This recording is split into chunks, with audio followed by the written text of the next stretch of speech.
Steely Dan's Pretzel Logic from 1974, right now on States and Kingdoms. Another Steely Dan album.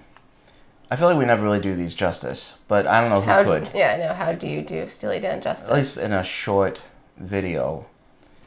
This, we've done a couple. Mm-hmm. We did Gaucho and Countdown to Ecstasy. Yeah. Now, Countdown to Ecstasy was my way into being a Steely Dan fan. Sure was. I remember it well. Yeah. And, I think in the video that we did, I said I would recommend that as the first. And that stands. Okay, I was going to say, did you change your mind? No, I still think that's a really good way in for people. But this isn't album... bad either. Give it some love. Pretzel Logic. I mean, you could definitely... You could love this one, too. No, this is a good starter. It is, because this kind of kicks off that run for them. I mean, they put out an album a year. 72, 73, 74, 75, They're 77. animals. And then they were taking their sweet time with Gaucho. I think we said in that one as well. Just, that I felt that should have been a double album. Didn't we say that? I think we said that. We said that. Well, anyway, I think this album is not so much a jump in the music, but it seems to me always seemed like a clear jump in production. Mm-hmm. I mean, arrangements, production. This is a just crazy, diverse sound. Is. And I take it for granted because I've been listening to Steely Dan for a while. But when you listen to it with a fresh pair of ears... Well, yeah, I'm trying to be somewhat critical, I suppose. Yeah, it really does have quite the kind of eclectic thing going on. But it's all them, and it's so brilliant. Yeah, that's why I'm saying, I don't notice it, because to me, it's all Steely Dan. I mean, there's, it's like the I Love Lucy episode. Right. Where Fred bakes the layer cake. The really thin one? You remember? He bakes it and it's and he says, where are the other layers? They're in there. All in there. And the frosting was in there too. It's like that. It's like all the music, all the American music. It's just all in there. They're like masters of style. And I do think, I don't know how to talk about the individual songs. Well, I mean, just talking about... I'm just going to interrupt you there. It's fine. No, just talking about how varied it all is. You start with a song like Ricky Don't Lose, Yeah, that is a good start. That number. Ricky Don't Lose My Number. Ricky Don't Lose That Title. They totally spaz on that. Cut that out. So you begin with a song like Ricky Don't Lose That Number, which is clear-cut mainstream radio hit monster. Yeah. Well, it was. But then you've got other stuff on here that isn't so straightforward. That even from the very beginning, though, I don't know if I would consider that so straightforward. I know what I'm doing. Whatever. I don't know if I would consider that so very straightforward. Well, it was a single. No, I know. Of course, it was a huge hit. But compared to...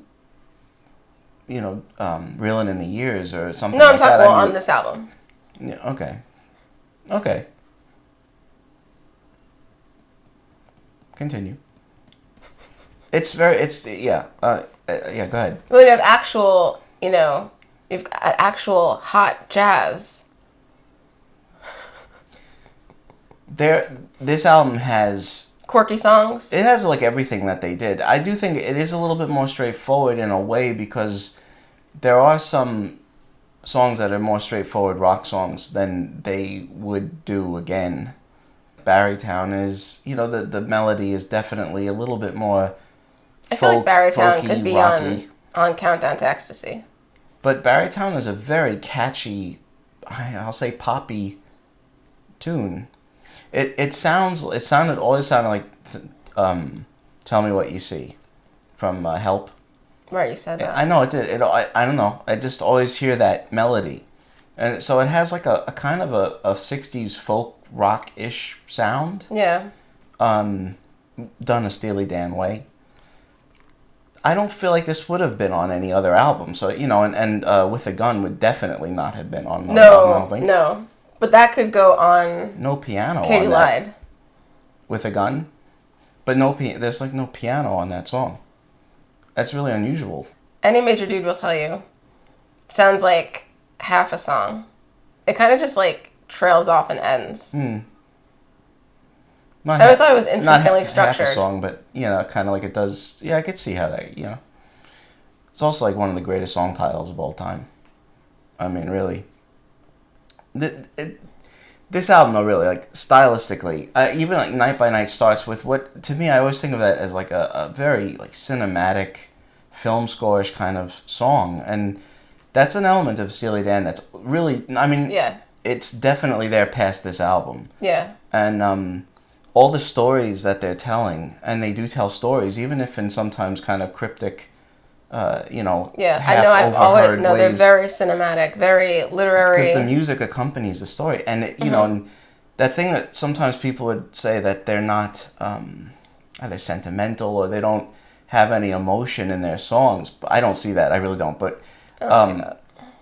Because I think Donald Fagen sings with plenty of emotion. But the story can provide that. And then the music will provide, usually the music will provide, emotional context. What do you want? You want them to cry in every song?